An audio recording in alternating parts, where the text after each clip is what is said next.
माता पार्वती का अटूट प्रेम। माता पार्वती का बचपन से ही भगवान शिव के प्रति अटूट प्रेम था। वह बचपन से ही भगवान शिव को पति के रूप में पाना चाहती थी। इसके लिए उन्होंने हिमालय पर्वत के गंगा तट पर बचपन से ही कठोर तपस्या शुरू की। माता पार्वती ने इस तप में अन्न और जल का त्याग कर केवल सूखे पत्ते चबाकर रह जाया करती थी। इतना ही नहीं, माघ महीने के भयानक ठंड में घंटों जल में खड़ी रहती थी। जेठ माह की जला देने वाली गर्मी में शरीर को तपाया करती थी। श्रावण की मूसलाधार वर्षा में खुले आसमान के नीचे बिना अन्न जल ग्रहण किए तपस्या में लीन रहती थी। माता पार्वती की ऐसी हालत को देखकर उनके माता पिता बहुत दुखी रहते थे।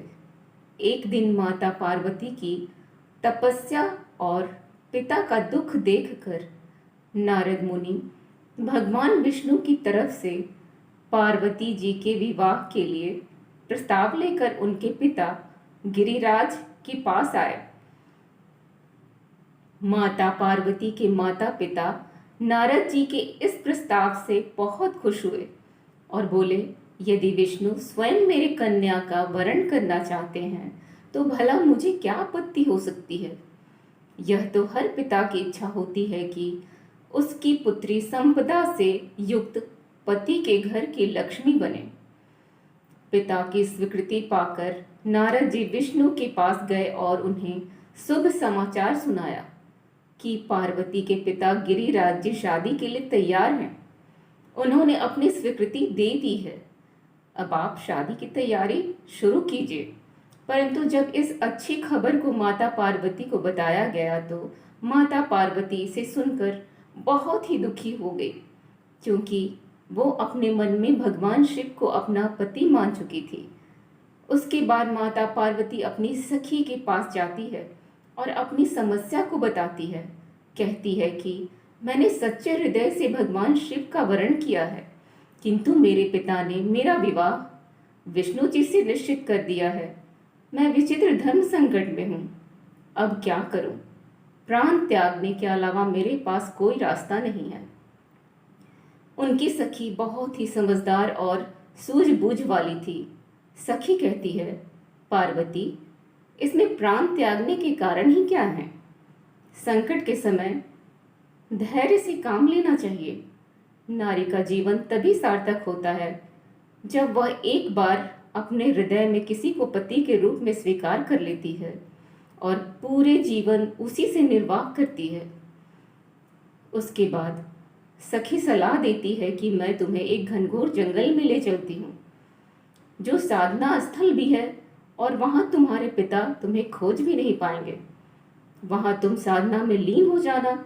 मुझे विश्वास है कि ईश्वर अवश्य ही तुम्हारी सहायता करेंगे। उसके बाद माता पार्वती वैसा ही की। अपने सखी के साथ घनघोर जंगल में जाकर साधना में लीन हो गई। उधर उनके पिता पार्वती को घर पर न पाकर बहुत ही दुखी और चिंतित हो गए। वे सोचने लगे, पता नहीं पार्वती कहाँ चली गई। मैं विष्णु जी से उसका विवाह करने का प्रण कर चुका हूँ। यदि भगवान विष्णु बारात लेकर आ गए और कन्या घर पर नहीं होगी तो बड़ा अपमान होगा। मैं तो कहीं मुंह दिखाने के लायक भी नहीं रहूंगा। यही सब सोचकर गिरिराज जी ने जोर शोर से पार्वती की खोज शुरू करवा दी। उधर माता पार्वती अपनी सखी के साथ घनघोर जंगल में नदी के तट पर एक गुफा में भगवान शिव की आराधना में लीन थी।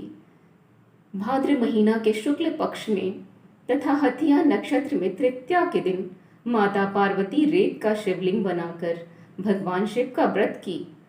रात भर जागकर शिव स्तुति करती रही। इस कष्टदायक तपस्या से भगवान शिव का आसन डोलने लगा।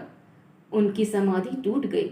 वे तुरंत माता पार्वती के समक्ष पहुंच गए और बोले, मैं तुम्हारी तपस्या से प्रसन्न हूँ, वर मांगो। तब माता पार्वती बोली, हे स्वामी, मैं हृदय से आपको पति के रूप में वर्ण कर चुकी हूँ। यदि आप सचमुच में मेरी तपस्या से प्रसन्न होकर यहाँ पधारे हैं तो आप मुझे अपनी अर्धांगिनी के रूप में स्वीकार कर लीजिए। उसके बाद भगवान शिव तथास्तु कहकर कैलाश पर्वत पर लौट आए। प्रातः होते ही माता पार्वती पूजा की समस्त सामग्री को नदी में प्रवाहित करके अपनी सहेली सहित व्रत का पारण की। तब तक उधर उनके पिता गिरिराज जी अपने मित्र बंधु एवं दरबारियों के साथ माता पार्वती को खोजते खोजते वहां आ पहुंचे। माता पार्वती की इस दशा को देखकर गिरिराज अत्यंत दुखी हुए और पीड़ा के कारण उनकी आंखों में आंसू आ गए। उसके बाद पार्वती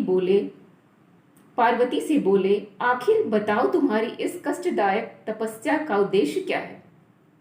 तब माता पार्वती उनके आंसू पोंछते हुए विनम्र स्वर में बोली, पिताजी, मैंने अपने जीवन का अधिकांश समय कठोर तपस्या में बिताया है। मेरी इस तपस्या का उद्देश्य केवल यही था कि मैं महादेव को पति के रूप में पाना चाहती थी, जिसमें मैं आज सफल हो चुकी हूँ। आप चूंकि विष्णु जी से मेरा विवाह करने का निर्णय ले चुके थे, इसलिए मैं अपने आराध्य की खोज में घर छोड़कर चली आई। अब मैं आपके साथ इसी शर्त पर घर जाऊंगी कि आप मेरा विवाह विष्णु जी से न करके महादेव जी से करेंगे। गिरिराज जी माता पार्वती की शर्त को मान गए और उन्हें खुशी खुशी घर ले आए। कुछ समय के पश्चात बहुत ही विधि विधान पूर्वक माता पार्वती और शिव का विवाह हो जाता है। कहा जाता है कि जिस प्रकार कठोर तपस्या से भाद्रपद शुक्ल पक्ष की तृतीया को व्रत करके माता पार्वती ने